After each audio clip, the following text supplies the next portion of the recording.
무엇보다 이 대표 같은 경우는 이제 엊그제와 오늘이 말이 바뀌는 경우가 많죠. 예, 그래서 그쵸. 오늘 어떻게 생각하는지는 좀 명확하게 해줘야 될 것 같아요. 예, 뭐 그렇죠. 어차피 무슨 말을 해도 바뀔 수 있는 사람인데 그러면은 왜 그 얘기는 안 하냐? 어차피 자기 말 바꾸는 거에 아무런 부담을 느끼시지 않는 분이 그냥 오늘 저는 어떤 결과가 나오건 승복하겠습니다라고 말하고 뭐 내일 마음에 안 들면 또 바꾸시면 될 거 아니에요. 근데 문제는 그마저도 안 한다는 건 얼마나 이분의 마음속에 헌재 결과가 내 마음에 들지 않으면 받아들이지 않겠다라는 뜻이 얼마나 확고하면 이럴까.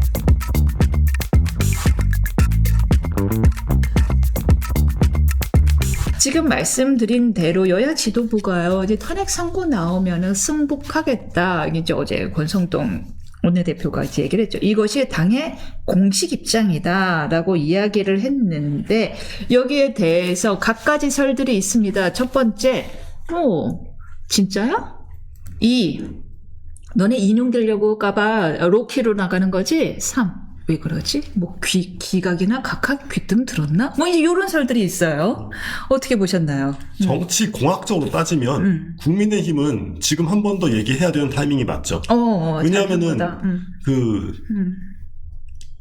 당 이름이 뭐죠? 자유한국당이 아니라 통일당, 자유통일당. 그쪽의 기세에 완전히 휩쓸려가지 않기 위해서는 어떤 식으로건 지금 이렇게 중도 포섭이 가능한 포지션을 미리 만들어 둬야 되는 절박함이 국민의힘 쪽에 좀 더 있다. 이렇게 얘기할 수 있습니다. 그럼 적절한 도리였네요. 네. 네. 아니 꼭 해야 되는 얘기였죠. 문제는 그 이야기를 윤석열 대통령 본인이 해야 되는데 지금 이제 아까 이제 인트로 하실 때 하셨지만 나는 그 얘기를 이미 했다 라든가 이제 뭐 메시지를 잘 해석해보면 그런 내용이 있다 뭐 이런 식으로 지금 민주당이나 윤석열 대통령 측에서는 얘기를 하고 있는데 아니 싸웠을 때 화해를 해야 되는데 내가 옛날에 미안하다고 했지. 진짜 승질나죠. 야, 승질나죠. 내가 옛날에 미안하다고 했잖아. 아니 내가 미안해서 이러는 거 안 보여? 그렇죠. 내가 미안해서 이러는 거 안 보여? 잘 기억이 안 나는데 한 번만 더 해주면 안 될까? 네, 그렇죠. 그러니까 사과를 하고 뭔가 재발이 안 되기 위해서 맹세를 한다는 거는 어쨌건 이제 또 뭐 반일주의자들이 뭐 피해자가 용서할 수 있을 때까지 사과해야 되고 뭐 이런 정도까지는 아니어도 메시지가 나와야 될 타이밍에 정확한 형식으로 적절한 형식으로 나와줘야 유효한 메시지죠. 적절한 타이밍에 적절한 형식으로. 그럼 근데, 지금이 타이밍이다. 근데 이재명 대표가 아무튼 예전에 결과가 뭐가 나오고 승복한다고 했으니까 라고 할 게 아니라 지금 본인 입으로 얘기를 해야죠. 사실 기억이 잘 안 나긴 해요. 저도 그런 얘기를 했다는 얘기를 진짜? 하는 생각이 들었거든요. 그런 얘기 전 들은 기억이 없습니다. 그게 제가 나쁜 사람이어서일 수도 있겠지만 그게 아니라 말하는 사람이 어쨌건 지금 정치권에서 양쪽 어느 쪽에서건 헌재가 어떻게 결정을 하건 안 받아들이겠다는 식으로 밀어붙이고 있는 이 타이밍에 가만히 있으면 그러니까 이게 최근에 인터넷에서 본 재밌는 얘기가 요새 중립기업 뭐 이런 얘기 많이 하잖아요. 근데 기울어진 땅에서 아니면 차를 막 달리고 있다가 중립기어를 박으면 어떻게 되냐. 그냥 가던 대로 가는 거예요. 줄줄줄 가는 겁니다. 지금 제대로 딱 이 시점에 브레이크를 잡으면서 승복하겠다라고 얘기를 해야지. 아니 나는 옛날에 그 얘기 했으니까 나 그냥 중립기어 박을래. 이러면 그냥 탄핵 불복으로 계속 가겠다는 얘기랑 다를 바 없어요. 결정 불복으로. 무엇보다 이 대표 같은 경우는 이제 엊그제와 오늘이 말이 바뀌는 경우가 많죠. 그래서 그쵸. 오늘 어떻게 생각하는지는 좀 명확하게 해줘야 될 것 같아요. 그렇죠. 어차피 무슨 말을 해도 바뀔 수 있는 사람인데 그러면은 왜 그 얘기는 안 하냐. 어차피 자기 말 바꾸는 거에 아무런 부담을 느끼시지 않는 분이 그냥 오늘 저는 어떤 결과가 나오건 승복하겠습니다라고 말하고 뭐 내일 마음에 안 들면 또 바꾸시면 될 거 아니에요. 근데 문제는 그마저도 안 한다는 건 얼마나 이분의 마음속에 헌재 결과가 내 마음에 들지 않으면 받아들이지 않겠다라는 뜻이 얼마나 확고하면 이럴까. 그런 생각을 좀 하게 되죠. 받아들이지 않을 준비가 되어 있는 것처럼 보일 여지가 그렇죠. 있다. 그런 여지가 있으니까 이게 그 비행 청소년들이 굳은 맹세를 할 때 쓰는 그 이상한 손동작 같은 거는 쓰지 않더라도 뭐 그런 게 있어요. 그런 건 쓰지 않더라도 아무튼 우리가 이제 뭔가 나의 의지가 진지하다는 걸 보여줄 때 쓸 수 있는 방식이 있잖아요.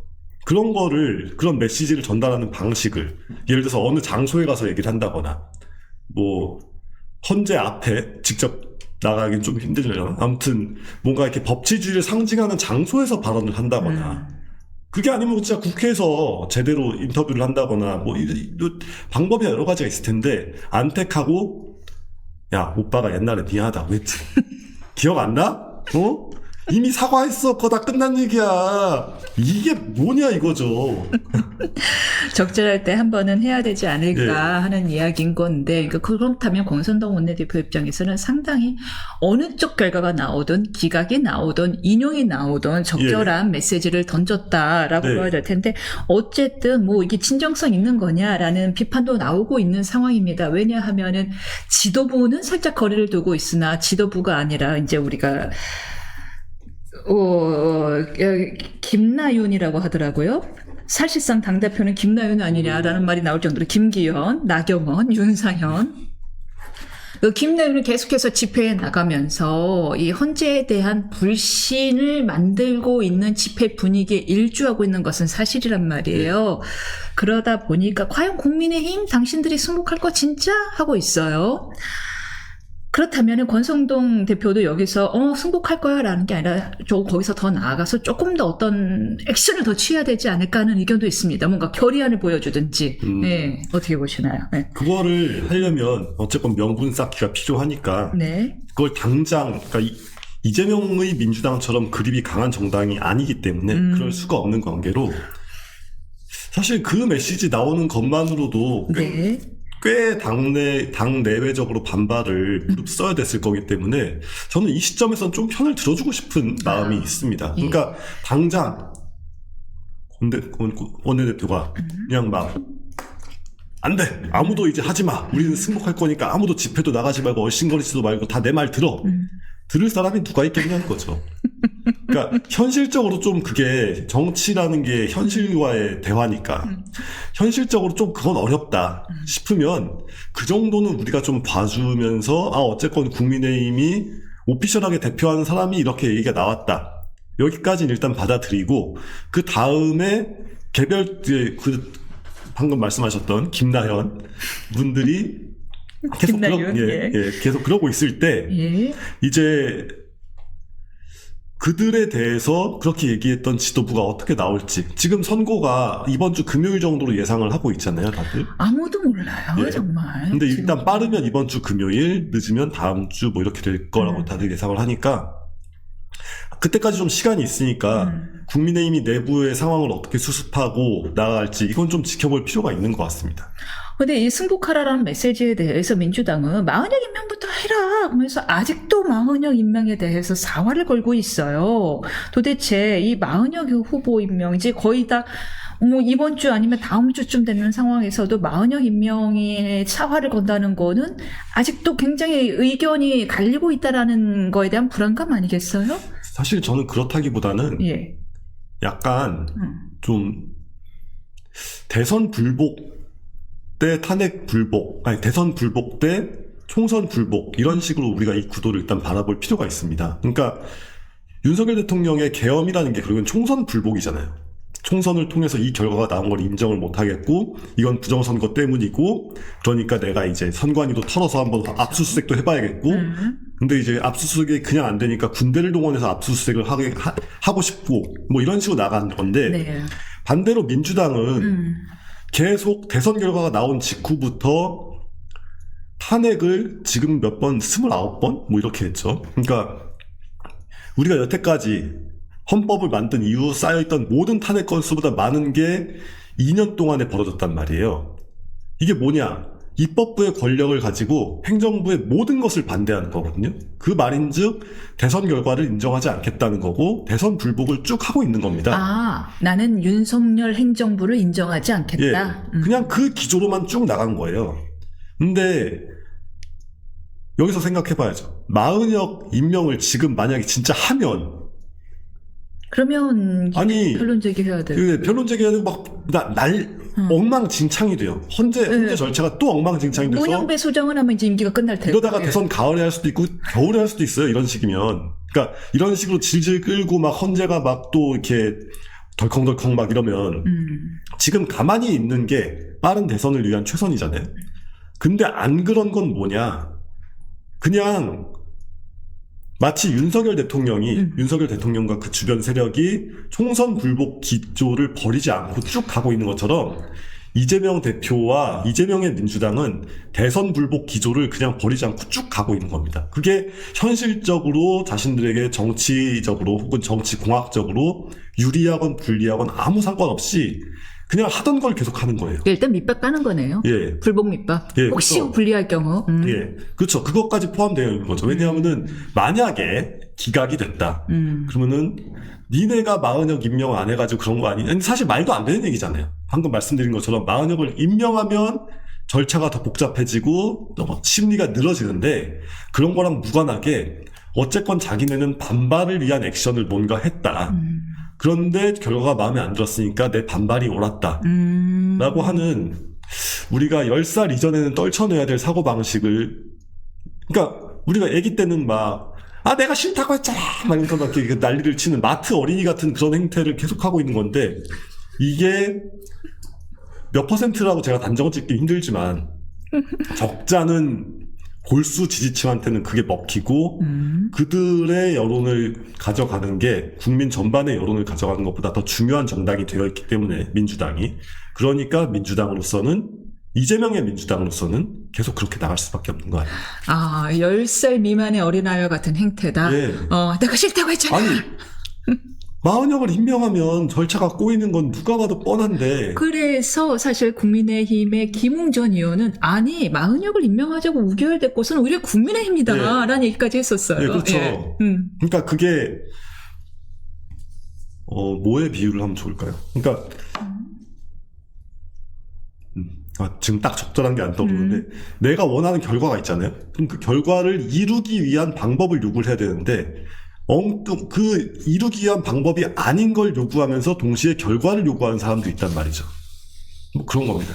이해가 되네요. 그러니까 일종의 약간 왜 유효하지 않은 이 방법을 적절해 보이지도 않은 이 방법을 왜 자꾸 게다가 실기한 것 같아 보이는 방법을 왜 자꾸 이야기하나라고 했더니 그냥 어차피 알지만 밑밥용이다라는 얘기를 하니까 이해가 가는데 그러고 보니 근데 탄핵이 벌써 지금 29건이라고 하는데 탄핵이 전부 다 기각이 됐습니다. 예. 다 8대 0으로 기각이 됐어요. 진짜 입장 표명해야 되지 않을까요? 이게 바로 예. 방금 얘기한 것처럼 마트에서 때를 써서 예. 뭐 이렇게 딱 자기가 솔직히 먹고 싶은 것도 아닌 과자를 엄마가 사게 만든 어린이가 그 과자가 맛이 없을 때 반성하는 모습을 본 적 있으십니까? 없죠. 그냥 엄마한테 때를 쓰는 것 자체가 목적이었던 거예요. 이 어린이의 목적은 이 과자를 먹고 싶은 게 아니라 그냥 엄마한테 때를 쓰는 게 목적이었습니다. 마찬가지인 거예요. 마찬가지다. 예. 알겠습니다. 이재명 대표가 지금 이재명 민주당 이야기를 해볼 텐데요. 비명계와의 통합에 속도를 붙이고는 있으나 또다시 분열 사항이 드러나고 있습니다. 민주당 주도의 줄탄핵, 검찰 내통 발언 등등인 건데요. 이제 이 대표를 이제 비명계가 조금 압박하고 있는 건데, 과연 비명계가 이제 앞으로 이재명 대표에 대해서 어떤 입장을 취할 거라고 보여주세요? 약간 좀 썩 아름다운 비유는 아니지만 그 매맞는 아내 신드롬이라는 말이 있잖아요. 무슨 말씀이시죠? 이게 많이 쓰이는 표현이어서 네. 그냥 쓰자면 가정폭력이라는 게 계속 벌어질 때 네. 이제 사실 최선은 관계를 딱 단절하고 그냥 이렇게 각자의 삶을 사는 거 아니겠어요? 근데 어떠한 이유로 떠나지 못하거나 자신이 떠날 수 없다고 생각하는 사람들이 계속 합리화를 한단 말이에요.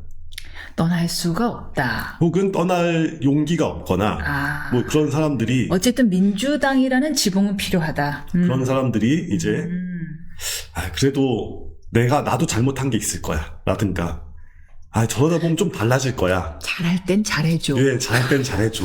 한 번씩 식사하자고 해. 그렇죠. 그러니까 그런 식으로 자꾸 상황의 개선에 도움이 되지 않는 어떤 그런 스토리텔링을, 시나리오를 스스로 만들어가면서 상대방의 행태를 이 영어 표현을 빌자면 enabling이라고 하거든요. 그러니까 이제 상대가 그런 행동을 할 수 있도록 봐주는 거. 그게 이제 enabling이라는 표현이 있는데 enabling을 하는 겁니다. 그러니까 이재명 대표 물론 이제 민주당 울타리를 벗어났을 때 생기는 그 풍찬 노숙의 길이 굉장히 험한 건 알지만 이재명이라는 사람의 권력을 행사하는 방식과 이재명이라는 분이 여태까지 그 권력을 잡아왔고 행사하는 방식 같은 게 자신들한테 어떤 여지를 주지 않는다는 건 다 알고 있거든요. 비명계 분들도 다 알고 있는데 그럼에도 불구하고 이제 이재명이 달라지지 않을까라는 기대를 하고 있거나 아니면은 이제 민주당 지지층 내에서 반 이재명 내지는 비이재명적인 성향이 있지만 그걸 드러낼 수 없는 분들을 이제 장기적으로 가져가기 위해서 이제 그런 포석을 깔고 있는 것이다 이렇게 생각할 수 있는데요. 뭐 사실 정치 공학적으로 보면 아니면 정치 내부의 관점에서 보면 그분들이 직접 정치를 하시는 분들이니까 그 판단이 옳을 수도 있겠죠. 그런데 이재명이라는 분이 바뀔 것이라고 그러니까 그렇게 믿고 있다면 이재명이 달라질 것이다 라는 식의 이야기나 그런 메시지를 국민에게 전달하는 것까지는 하면 안 되는 거 아닙니까? 본인들도 다 알고 있잖아요. 비명계 분들도 다 알고 있는데 그냥 왜 동조를 하느냐. 그러니까 민주당이 언젠가는 달라질 것이다. 그리고 그 달라지는 기수에 내가 서겠다. 그러니까 저는 여기서 꿋꿋하게 살아남겠습니다. 라는 메시지를 전달하는 거랑 여러분 그래도 이재명과 함께 가야 되지 않겠습니까? 라고 하는 거는 완전 다른 문제죠. 정치라는 게 아다르고 어다르고 그 아도 아니고 어도 아닌 그 이상한 어디에다 점을 찍느냐에 따라서 메시지가 확확 달라지니까 그거야말로 이제 정치인의 섬세함이 필요한 부분인데 어쨌건 이재명의 손을 들어주는 방식으로 할 거면 화끈하게 친명을 가든가 아니면은 그러니까 이재명의 방식으로 하는 손을 들어준다. 구체적으로 누구의 어떤 모습을 이야기하시는 건지. 그 어떤 사람을 딱 특정해서 얘기하고 싶진 않고요. 네. 근데 아무튼 그렇습니다. 그러니까 그 불각은 불가원하게 5월 동주하는 그런 상황에서 어쨌건 이제 정말로 절대 국힘은 못 찍겠지만 그럼에도 불구하고 이재명의 민주당에 반대하시는 분들이 있을 거 아니에요. 그들이 민주당을 찍을 때 내 양심을 저버렸다는 느낌이 들지 않게 해주는 그 포지션을 갖고 싶다면 더 잘해야죠. 그러니까 이재명의 손을 언제 어떻게 잡고 이재명으로부터 어떤 메시지를 뽑아낼 것인가 이런 거에 있어서 조금 더 민주당 지지층의 마음을 보살피는 방식으로 비명계가 움직여야 됩니다. 그런데 지금 초시기가 움직이잖아요. 26일이 코앞이에요. 그러니까요. 예, 지금 26일 선고만 쳐다보고 있겠죠? 예. 근데 사실 26일 선고가 어떻게 나와도 이재명은 달라지지 않을 것이고 그렇죠. 이재명의 민주당도 달라지지 않을 겁니다. 하지만 이재명 대표에 대한 지지 세력은 달라질 수 있겠죠. 근데 절대적 지지 세력 말고요. 예. 친민주적 지지 세력. 예. 예. 그러니까 그렇게 뭉쳐있는 사람들이 이제 뭐 예. 조금씩 달라지고 어쩌고 해도 대선 준비 하나도 안 하고 있는 거는 민주당이나 국힘이나 지금 똑같잖아요. 그러니까 하나도 안 하고 있다고 하긴 좀 그렇지만 예. 본격적으로 경선 레이스를 벌여도 부족한 부족한 타이밍인데 지금 네. 그런 식으로 준비가 안 돼 있기로 따지면 양쪽이 마찬가지인데. 그러네요. 서로 어떤 다른 후보들 목소리를 전혀 못 예. 내고 있네요. 예. 이쪽은 뭐 아직은 그때가 아니다. 돌아가셨는지 아닌지 애매한 상이고 예. 이쪽은 목소리 냈다간 돌아가실 것 그쵸. 같아서 못하고. 예, 그렇죠.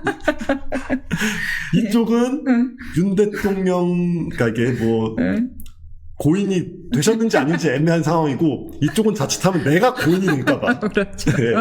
말을 못하는 이런 상황인데 둘 다 건강하지 않은 상태인 건 분명하잖아요.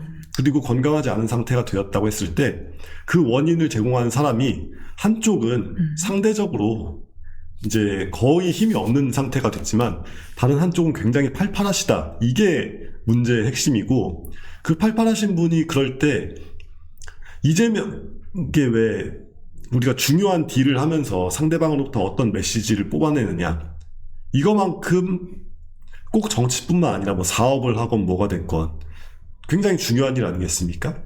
그런데 이재명으로부터 어떤 반응을 이끌어내고 이재명으로부터 어떤 메시지를 뽑아낼 수 있느냐 이것이 비명계의 사실상 굉장히 중요한 정치적 시험대라고 할 수 있어요. 그러니까 아까 우리가 얘기한 것처럼 승복하겠다.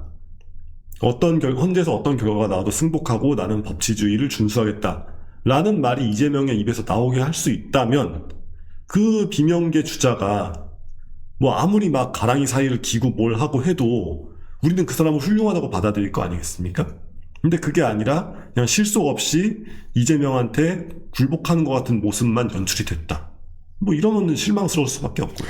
지금 한 명 같은 경우는 이제 새로운 유삼김이라고 불리는 3명이 있는데 예. 한 명 같은 경우는 갑자기 단식에 들어갔고요. 예, 빨리 그러니까요. 촉구하면서 아마도 이제 아까 얘기한 사람 중에 한 명인데 또 한 명은 이런 이야기를 했어요. 줄탄의 기획에 대한 입장 표명은 그래도 민주당에서 해줘야 되는 거 아니냐. 바로 김부겸 전 의원인데 그런 이야기를 했는데 어떻게 보시나요? 이거 이제 약간 당내 기류 변화가 느껴진다라고 보시나요? 저 약간 이렇게 하는 거죠.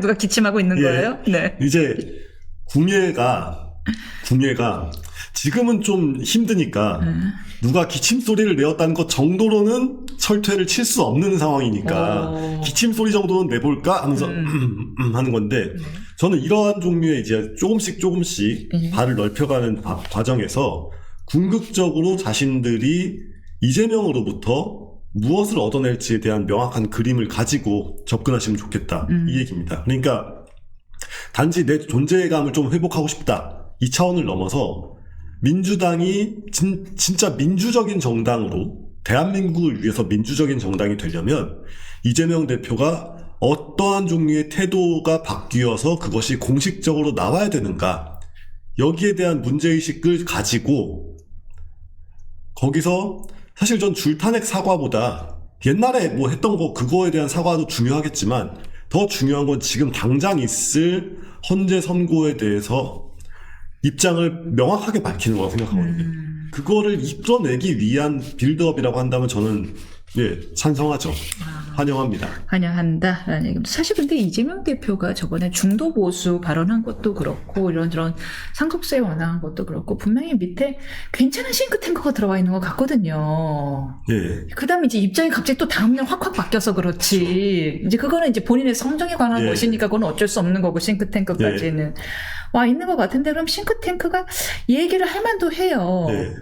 그러니까 뭐 안팎으로 들려오는 얘기로는 인적 자원, 그러니까 거기 들어가 있는 사람들의 인적 자원과 이제 뭐 교육과 뭐 이렇게 그냥 실력과 기타 등등을 놓고 볼 때 민주당이 국민의힘을 앞선 지는 좀 됐습니다. 그렇죠. 예, 더 좋은, 그러니까 소위 말하는 좋은 인재들이 민주당을 먼저 찾고 있고. 훨씬 탄탄해요. 예. 지형 자체가 그리고 이제 한참 일을 할 나이가 30, 40대인데 예. 그 지형 자체가 민주당 그쵸. 유리하니까요. 친민주당 계열이니까요. 대체로. 그런데 그럼에도 불구하고 안 통한다는 거는 결국에는 의사결정이라는 게 최종적 의사결정권자가 누구고 그 사람의 마음이 어떻게 움직이냐에 따라서 달라질 수밖에 없는 거거든요. 아니 뭐 윤석열 대통령도 대한민국의 모든 정보를 다 볼 수 있는 사람이 유튜브만 봤잖아요. 그래가지고 지금 이렇게 된 거 아닙니까? 마찬가지로 이재명 대표도 뭐 대통령 같은 그런 건 아니지만 굉장히 많은 정보망과 수많은 싱크탱크와 수많은 연구자들과 이런 사람들이 어떻게 해야 선거에 이길 수 있고 어떻게 해야 좋은 나라를 만들 수 있을지를 계속 얘기를 해도 이게 윗사람이라는 게 조금만 내가 뭐 싫어하는 기색만 보여도 나의 심기를 경호하기 위해서 그쪽은 쫙 차단되고 내가 이걸 조금만 좋아하는 것 같으면은 이거 좋아하신다 이러면서 앞에다가 쫙 깔아드리고 이렇잖아요. 저도 사실 그렇게 높은 사람 돼본 적이 없어가지고 잘 모르겠지만 그렇다고 하니까 높은 사람, 그러니까 내가 높은 지위에 있다는 거는 그만큼 일거수일투족을 섬세하게 해야 되는 건데 말 한마디를 조심해야죠. 이 대표님은 좀 반대의 방향으로 이렇게 자신의 인생을 개척해 오신 터라 이게 쉽지 않은 것 같다.